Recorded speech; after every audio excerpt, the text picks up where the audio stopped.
ವಿ4 ನ್ಯೂಸ್ನ ಇಂದಿನ ವಿಶೇಷ ಕಾರ್ಯಕ್ರಮ ದ್ವೇಷ ಭಾಷಣಕ್ಕೆ ಶಾಸಕ ಹೊರಕ್ಕೆ ಸೆರೆಮನೆ ಒಳಕ್ಕೆ ಕಾರ್ಯಕ್ರಮಕ್ಕೆ ಸ್ವಾಗತ.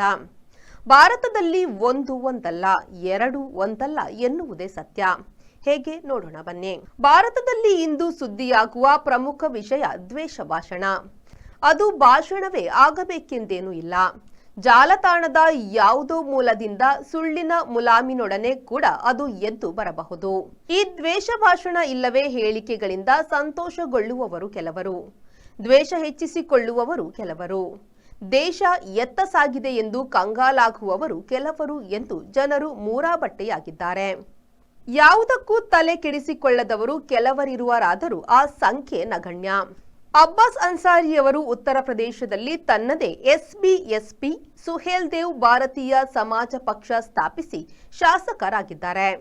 2022ರಲ್ಲಿ ಅವರು ಭಾರತೀಯ ಜನತಾ ಪಕ್ಷದ ಪರ ಜಿಲ್ಲಾಡಳಿತ ಎಂದು ಟೀಕಿಸಿ ಭಾಷಣ ಮಾಡಿದ್ರು. ಅದು ದ್ವೇಷ ಭಾಷಣ ಎಂದು ಪ್ರಕರಣ ದಾಖಲಾಗಿತ್ತು. ಲಕ್ನೋದ ಸಂಸದ ಶಾಸಕರ ಕೋರ್ಟ್ ಎಣಿಸಿ ಅವರಿಗೆ 2 ವರ್ಷ ಶಿಕ್ಷೆ ನೀಡಿದೆ.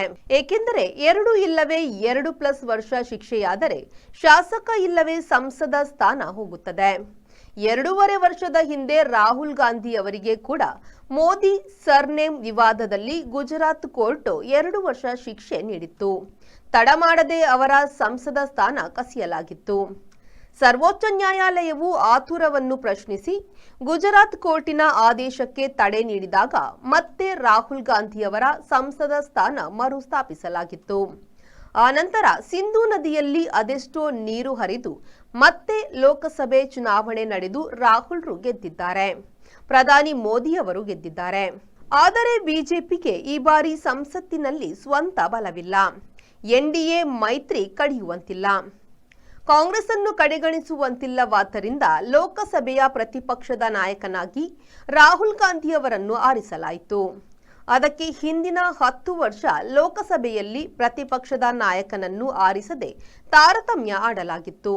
ಈಗಲೂ ನಿಯಮಾನುಸಾರ ಪ್ರತಿಪಕ್ಷದಿಂದ ಉಪಸಭಾಪತಿಯನ್ನು ಆರಿಸದೆ ಗೊಂದಲ ಉಳಿಸಿಕೊಳ್ಳಲಾಗಿದೆ. ಇನ್ನು ಮೌ ಕ್ಷೇತ್ರದ ಶಾಸಕ ಅಬ್ಬಾಸ್ ಅನ್ಸಾರಿ ವಿಷಯದಲ್ಲೂ ಶಿಕ್ಷೆ ಪ್ರಕಟವಾದ ಕೆಲವೇ ಗಂಟೆಗಳಲ್ಲಿ ಅವರ ಶಾಸಕ ಸ್ಥಾನವನ್ನು ರದ್ದು ಮಾಡಲಾಗಿದೆ. ಮೌ ಕ್ಷೇತ್ರವನ್ನು ಅಬ್ಬಾಸ್ರ ತಂದೆ ಮುಖ್ತಾರ್ ಅನ್ಸಾರಿ ದೀರ್ಘಕಾಲ ಪ್ರತಿನಿಧಿಸಿದ್ರು. ಆನಂತರ ಬಂಡಾ ಜೈಲಿನಲ್ಲಿ ಹೃದಯಾಘಾತದಿಂದ ಮರಣಿಸಿದ್ರು. ದ್ವೇಷ ಭಾಷಣದ ಪರಿಚಯವು ಕರ್ನಾಟಕದ ಕರಾವಳಿಯವರಿಗೆ ತುಂಬಾ ಇದೆ.